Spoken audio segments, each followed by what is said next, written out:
Hello and welcome back to Rage Gaming. My name is Hollow and this is Black Myth Wukong.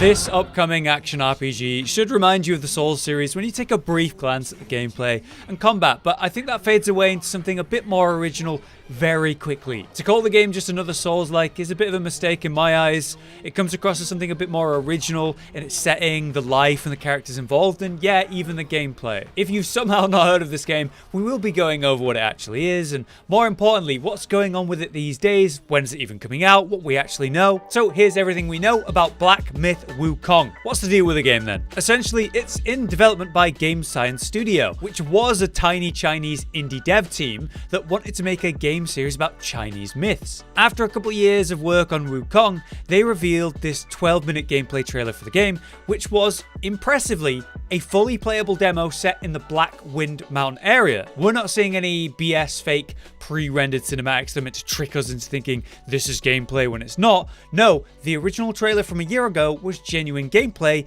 and even people from IGN got their hands on it to prove it. It was roughly 30 to 60 minutes in playtime, and that demo was just their first efforts for the game, which gave us a pretty incredible showing, to say the least. It was impressive conceptually, and the proof of what they wanted to create was just kind of right there. You know, it was fully functional, it looked good. At the time of that trailer's release, the trailer did amass 2 million views on YouTube, and more millions elsewhere actually, which in the words of the dev team, was a lot more than they ever imagined. Back then, they were a team of 30 working on the game, and after that trailer was sent out, they reported that they had received over 10,000 resumes. It's pretty incredible. That was back in August 2020 though, when we had our first look at the game. Since then, we had a short 3-minute or so trailer in a new area in celebration of the Year of the Ox. But more recently, of August this year, we had a proper follow-up to the original 12-minute gameplay trailer with a new 12 minutes of actual gameplay showing us how far they've come. And they've come very far because originally the game was being developed on Unreal Engine 4,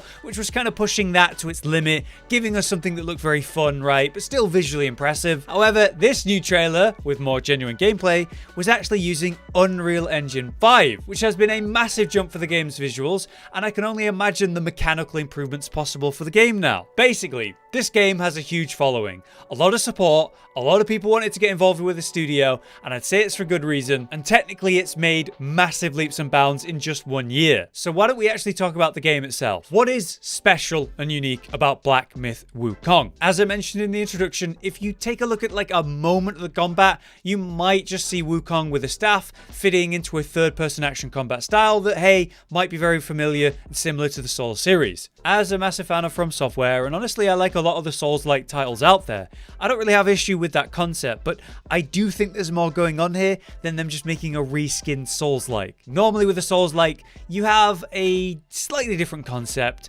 and the same base game with maybe 1 or 2 key mechanic changes. In Code Vein, there was the code system, which let you play entirely new ways after you unlock new codes and then swap to them, basically swapping builds. In the Surge series, you could target specific body parts that were more vulnerable and then deal more damage, even breaking off specific limbs. In Wukong, yeah, we have that similar base combat and boss fights like that wolf or the giant and now the dragon, but it seems to encapsulate the core of Wukong when it comes to the myth. You see, years ago, a friend of mine explained to me sort of an important aspect of Wukong's legend. It's a world of magic and mystery, and something like transformation is sort of seen as common or low-level magic, essentially a party trick. Wukong, however, decided to completely dedicate himself to the art of transformation, and he became so good at it that he could transform into countless things, hundreds of forms, shapes and styles, but then also have sort of a true mastery over them. When he took the form of someone else, he had their power in his hands, transforming into tiny creatures for stealth,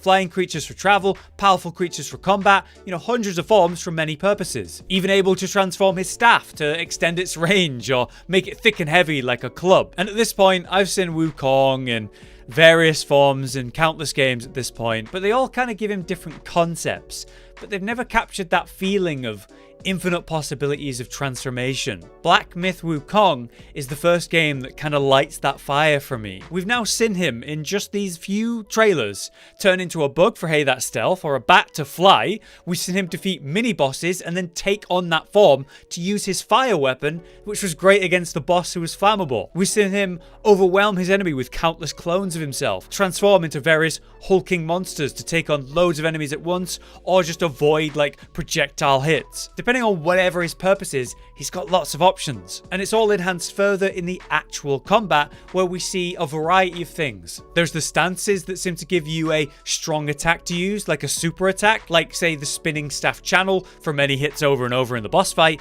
or it was even shown reflecting arrows in the original gameplay. Or there was the super long charged up staff extend, which basically boops the dragon in the face with some serious force. You've got loads of magical abilities that you seem to be able to swap out and equip beyond just transformation though. There's said to be something like 100 options in the game. And in the new trailer, we saw, say, the shadow evade, which leaves behind a shadow on a well-timed evade. And that also seemed to build the meter on the right next to your stance. Obviously, we can extend the staff in various ways in combat, but specific magic abilities, we saw the new fire shield, which seems to give you full immunity while standing inside of it. These abilities that you've got can be tracked and shown at the bottom left, where you see your current equipped ones. In the first gameplay, we actually saw things like parrying and a few other abilities. It does seem like these tie into your super attacks though, because while you can just use your super attacks when you want, if you build that gauge using your magic abilities like the evade, you can then enhance the power of them, increasing the power of them by each point in the gauge. As far as the boss fights go, we've seen quite a few now in just the first 2 trailers,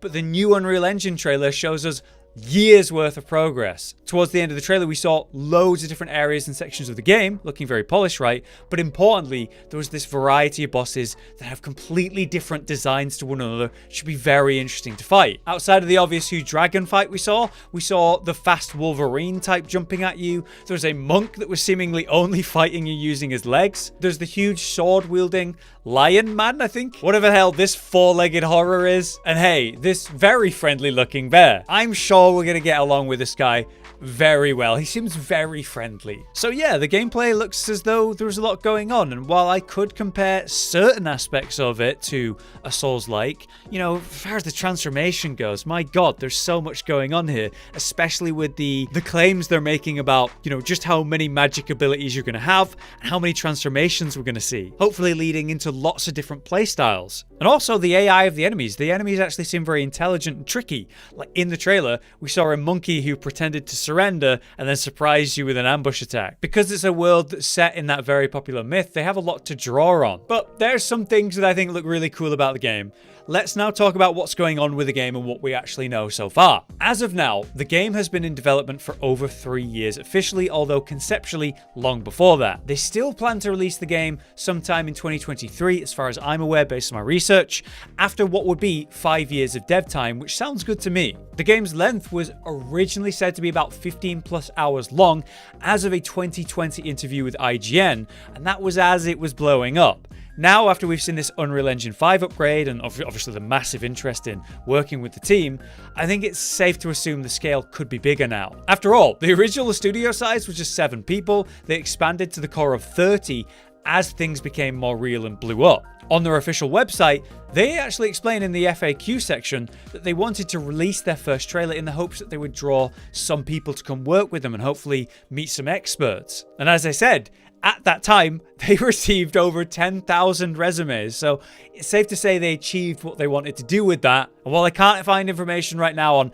how many people are on the team these days, I figure it's probably a bit bigger now. Speaking of which, obviously they've stepped up the game and it's now on Unreal Engine 5, which looks pretty damn next gen, which is perfect since the game is now set to release on PC, PlayStation 5, and Xbox Series X. Back in 2020, they planned to have over 100 unique enemies and bosses to challenge in the game, which is a great number, but it could be even bigger at this point. And finally, we have the great info that this is not going to be the only game for this studio. Wukong is actually the first of a 3-part series. The Black Myth concept is meant to be their take and twist on their understanding of what happened to Wukong after his Buddhahood. You know, where did he go next? What was next for him? But the Black Myth series itself is meant to be set around various famous Chinese myths, which gives them a great source of inspiration for characters, worlds, games, stories, whatever. And while Wukong is our first Black Myth game, there are 2 more that are planned to follow already. And if it all goes well, we could be in for an incredible series of games from this studio in the future. All in all, development of Wukong seems to be going very well. We've seen nothing but good from them. The concepts are really exciting, and they seem to have really good backing